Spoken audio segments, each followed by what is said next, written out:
Welcome back guys to Most Amazing Top 10. My name's Danny Burke. Do you remember when I talked about scary stories that are extra scary because they're also true? That video up here got a lot of good feedback from everyone. I don't know what it is that you guys like about being scared so much, but you really do love it, so fear not. I am back with more terrifying truths with the top 10 scary stories that are real, part 2. Starting off at number 10, we have the killer body Fumes. In 1994, Gloria Ramirez was rushed to hospital with breathing problems and ended up dying from heart and kidney failure. While they were trying to save her, the ER staff inserted an IV drip into her and drew some blood. They said it smelt like ammonia, and some people reported her skin being covered in a strange oily layer. The nurse then noticed strange particles floating in the blood. Soon, she fainted. Then the doctor left the room, sat down, and also fainted. Next, a respiratory therapist in the room fainted. People started dropping like flies. When they woke up, they couldn't stop shaking and their skin felt like it was on fire. The ones who were closest to Gloria Ramirez ended up being hospitalized for days, but out of the 37 emergency room staff members, 23 of them experienced some of these strange symptoms. Scientists have struggled to put forward a theory as to why Gloria Ramirez's body was just so toxic and how fumes from her blood were just so dangerous. Coming in at number 9 now, we have The Watcher. In 2014, a family in Westfield, New Jersey were forced to flee their brand new $1.3 million home after receiving letters from someone who called themselves The Watcher. Now the Watcher had told the new family that the home had been in his family for decades and that they were put in charge of watching and waiting for its second coming. Now if that doesn't sound creepy enough, wait till you hear this. The Watcher then asked if the family's children had found what's in the walls yet, and also said, "I am pleased to know your names now and the names of the young blood you have brought to me." Quite rightly, the family left soon after that, and the police never found out who the Watcher really was. No new letters have been sent, and it's thought the Watcher is just waiting to watch the new arrivals. Next up at number 8 now, we have Heaven's Gate. In 1974, a group called Heaven's Gate formed in the United States. They believed the Earth was about to be recycled. All life would apparently be wiped out, and the only way for them to be saved was to evacuate the planet and get onto a spacecraft that was travelling behind an approaching comet. How? By committing mass suicide. This UFO would then apparently take their souls to a level of existence above human. On March 26, 1997, their bodies were found at a rented California ranch. 38 members had killed themselves by taking a lethal cocktail. Police found all of them lying neatly in their own bunk beds. Their faces were covered with a square purple cloth. All of them had black sweatpants and joggers on, brand new Nike shoes and armband patches that said Heaven's Gate Away Team. This was not a joke. Tapes that they had recorded before the mass suicide can be found on YouTube right now. Coming in at number 7, we have Facebook from Beyond the Grave. In 2014, Reddit user Nate SW shared a very chilling story.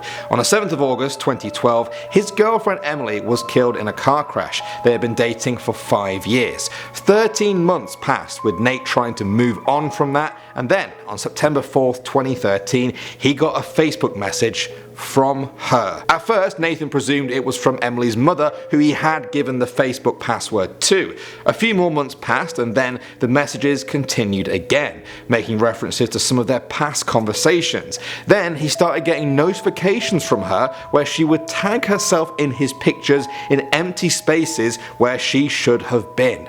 No matter how many times he changed the password, the messages just kept coming.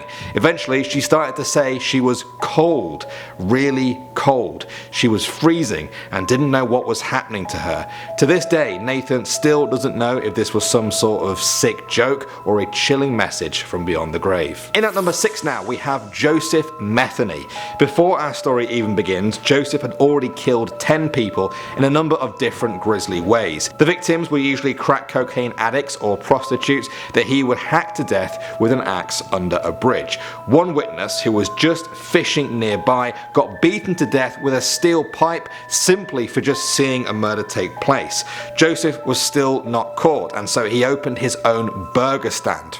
like you do. Now, whenever he killed a new prostitute, he would use the meat in his burgers that he would sell to people. When he was eventually caught and arrested, Metheny told police, "I would also sell real roast beef and pork sandwiches. They were very good. The human body taste was very similar to pork. If you mix it together, no one can tell the difference." Next up at number 5 now, we have the cell phone stalker. In 2007, a family in Washington state started getting unwelcome calls on their phones. Throughout the night, the calls threatened to kill their children, the grandparents and the pets, and creepily, they would also get voicemails of their own private conversations, and even one where they were talking to a police detective about this whole thing. Disturbingly, when the phone call's origins were traced, they seemed to come from the family's own phones, even when they were switched off. Their phone company said this should not be possible. At one point, even the neighbour got a call. She was apparently slicing limes in her kitchen when the stalker called and said he preferred lemons. No matter how many times they changed their phones, the calls just kept coming. The stalker was never caught, and in the end, the family said if they go a day without a call, that's a good day. Okay, moving on to the number 4 spot now, we have the girl in the box. In 1977, 20-year-old Colleen Stan was kidnapped while hitchhiking from her home in Oregon. Her captors, Cameron and Janice Hooker, took her to the Californian hills and kept her in a sort of coffin-like box.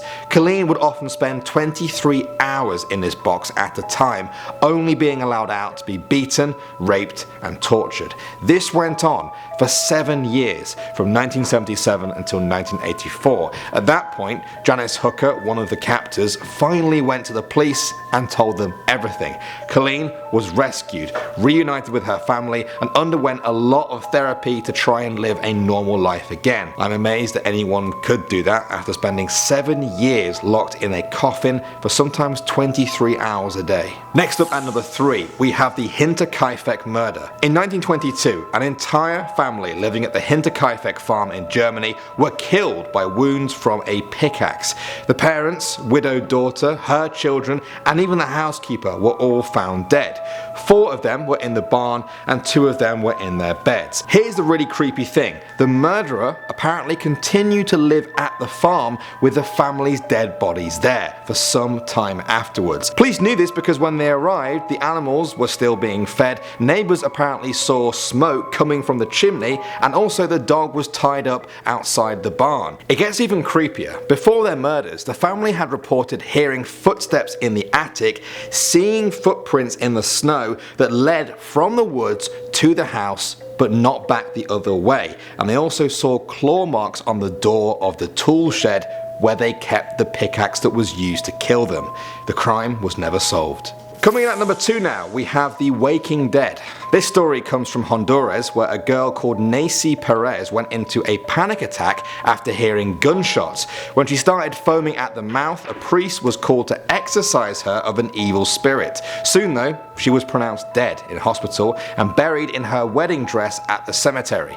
A day after the funeral, her husband was visiting her grave when he heard banging and screaming coming from inside the concrete tomb. A graveyard worker confirmed hearing the exact same thing. The family arrived, smashed open the tomb and took her to hospital. Her cousin said she put her hand on her body and she was still warm. She had scratches on her forehead and bruises on her fingers. It looked like she had tried desperately to get out of the casket and had hurt herself.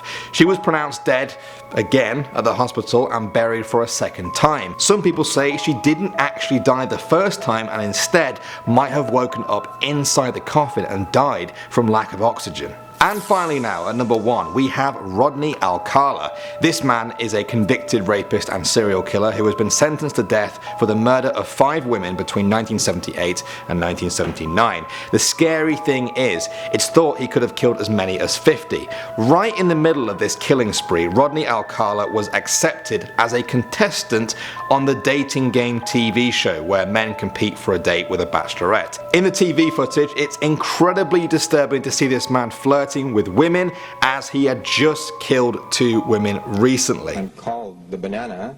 and I look really good. Not long after, Rodney Alcala would go on to kill 2 more women. Horrifyingly, he actually beat the other contestants. The only sliver of light in this dark story is the fact that the woman that he won the date with eventually refused to go on the date with him because she found him creepy. I hope someone studied her superhuman senses because that woman was on the ball. Well guys, what do you think of all of those? Are you creeped out? Do you want a part 3 perhaps? What's the scariest thing that's ever happened to you in your lives? I'll join you in the comment section for this one to hear your stories, and because I trust that you guys are telling the truth, I might even put it in the next part, who knows. You've been watching Most Amazing Top 10 guys, my name's Danny Burke, and I'll see you all in the next video.